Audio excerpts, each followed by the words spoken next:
नमस्कार जय जगन्नाथ दर्शक बंधु आज हूँ 5 तारिख शुक्रवार तेरे कौन रही आज सकाल 10टी गुरुत्वपूर्ण खबर चलतु नजर पकईबा। दर्शक बंधु खबर जाना पूर्व आपण भल पाइबा स्वरूप गोटे गोटे लाइक भिडियो निश्चय रखु। तेरे रथयात्रा हेतु सोमवार राज्य में समस्त बैंक और कोर्ट बंद रही सूचना और लोक संपर्क विभाग ट्वीट करिछि। सोमवार 8 तारिख रथयात्रा हेतु राज्यर समस्त कोर्ट और बैंक बंद रही विभाग कही। चलित वर्ष 2 दिन रथयात्रा पड़ुछि तेरे 7 तारिख रविवार छुट्टी दिन पड़ुथिबा बेले सोमवार मध्य समस्त बैंक और कोर्ट बंद रहिबो। परवर्ती खबर आसाम रे 28 जिला उपटुबु वर्तमान सुधा 38 जनकर मृत्यु घटिछि। देश में उत्तर पूर्व राज्य में बन्या परिस्थिति गंभीर। आसाम रे 28 जिलार प्राय 12 लाख लोक प्रभावित। वर्तमान सुधा 38 जनकर मृत्यु सूचना जोरसोर चली उद्धार कार्य। उत्तर पूर्व राज्य में बन्या स्थिति गंभीर। आसाम मुख्य नदी गुड़िक आसी बन्या जल जहाँ फल लक्ष लक्ष लोक प्रभावित होती। आसाम 16 लाख अधिक लोक प्रभावित होते मृत्यु संख्या बढ़ी बढ़ी चली। परवर्ती खबर खूब शीघ्र खोलिब रत्न भंडार। 6 तारिख बैठक में नियाजिब चूड़ांत निष्पत्ति। 6 तारिख में 16 जणिया कमिटी बैठक बसी निष्पत्ति नेबे एने आईन मंत्री पृथ्वीराज हरिचंदन सूचना दैछंती। राज्य सरकार 16 जणिया कमिटी गठन करिसेंती। हाईकोर्टर पूर्वतन विचारपति जस्टिस विश्वनाथ रथଙ୍କ अध्यक्षतार कमिटी गठन होईछि। समाजर विभिन्न वर्गर प्रतिष्ठित व्यक्ति को नहीं कमिटी गठन करा जाईछि। 6 तारिख में कमिटीर प्रथम बैठक बसिबो। केउ प्रक्रिया गणति हेबो और केउ एजेंसी सामिल हेबो से नहीं उक्त बैठक में निष्पत्ति करा जिवो। तेबे परवर्ती खबर मुख्यमंत्री बड़ घोषणा ओडिया भाषा रे हेबो सरकारी काम। आज लोकसेवा भवन में विधिवत भाव कार्यभार संभाळुछंती मुख्यमंत्री।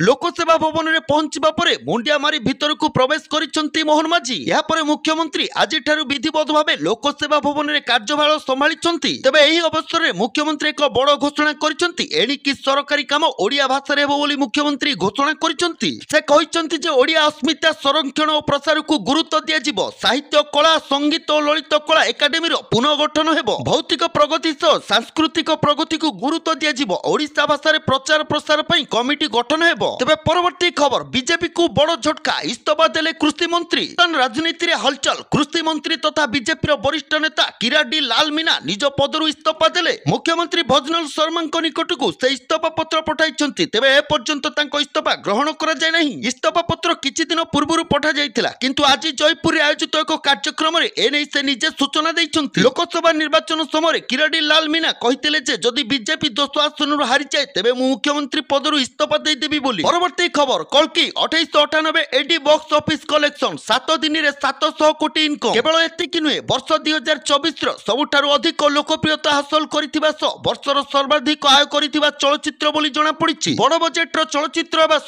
प्रभास अमिताभ बच्चन एवं दीपिका पादुकोण एही फिल्म रे 7 दिन में विश्वव्यापी कलेक्शन हासिल करिसेंती। या मध्ये भारत रे कल्कि 2898 एडी रे 7 दिन में कलेक्शन सामना को आसीछि जहां आश्चर्य करिदेबो। परवर्ती खबर बंगोपसागर रु माड़ी आसुछि लघुचाप। आसंता जुलाई 7 तारिख में बंगोपसागर एक लघुचाप सृष्टि होबार संभावना थिबा नै एनै पाणीपाग विभाग पूर्वानुमान करिछि। यार प्रभाव रे दक्षिण ओडिशा रे प्रबल वर्षा होबार संभावना रहिछि। आंध्र प्रदेश रे प्रबल वर्षा होई पारे। तेबे जुलाई 17 पर्यंत राज्य रे नियंटिया वर्षा हेबो। आसंता सप्ताह रे राज्य रे अधिकांश स्थान रे मोट वर्षा 50 रु 60 मिमी रहिबो। परवर्ती खबर महंगा मोबाइल शुल्क रु मिलिबो नै आश्वस्ति। हस्तक्षेप करबा को मना कले सरकार। एबे सारा देश रे मोबाइल ग्राहक महंगा शुल्क योजना रु आश्वस्ति पाइबे नहीं। तीनोटी प्रमुख टेलीकॉम कंपनी द्वारा शुल्क वृद्धि करा जिबा परे सरकार एथिरे हस्तक्षेप करि पारंती बोली कल्पना जल्पना करा जाउथिला। तेबे एहा बे स्पष्ट होई जायछि जे सरकार एथिरे हस्तक्षेप करिवार कोनोसी उद्देश्य नहीं। परवर्ती खबर विश्व विजयी टीम को स्वागत पई जनसमुद्र मुंबई रे। भारतीय क्रिकेट टीम को स्वागत पई विजय परडे टी20 विश्व कप चैंपियन होईछि भारत। स्वदेश फेरिबा परे भारतीय दल को स्वागत करा जायछि। स्वागत पई मुंबई रे क्रिकेट फैन को भीड़ देखिबा को मिलिछि। रास्ता रे उभय पार्श्व रे हजार हजार फैन को समागम देखिबा को मिलिछि। तेबे परवर्ती खबर 6 मासरे सुना 8000 टंका महंगा 13.37% रिटर्न पाइलेनी निवेशक। वर्षर प्रथम 6 मासरे सुना निफ्टी ठारू भल प्रदर्शन करिछि। प्रथम 6 मासरे एहा 13.37% रिटर्न प्रदान करिछि। अन्य पक्षरे एही सर्वाधिक निफ्टी रे 10.5% वृद्धि देखिबा को मिलिछि। टंका हिसाब रे देखिले एही अवधि रे एमसीएक्स गोल्ड कॉन्ट्रैक्टर रे 10 ग्राम पिछा सुना प्राय 8400 टंका बढ़िछि। तेबे दर्शक बंधु एथला आज सकाळ रो किछि गुरुत्वपूर्ण खबर। जदि खबर आपण मानकु इन्फॉर्मेटिव लागि निश्चिंत रूपे गोटे वीडियो को लाइक करंतु और चैनल को सब्सक्राइब कर दियंतु।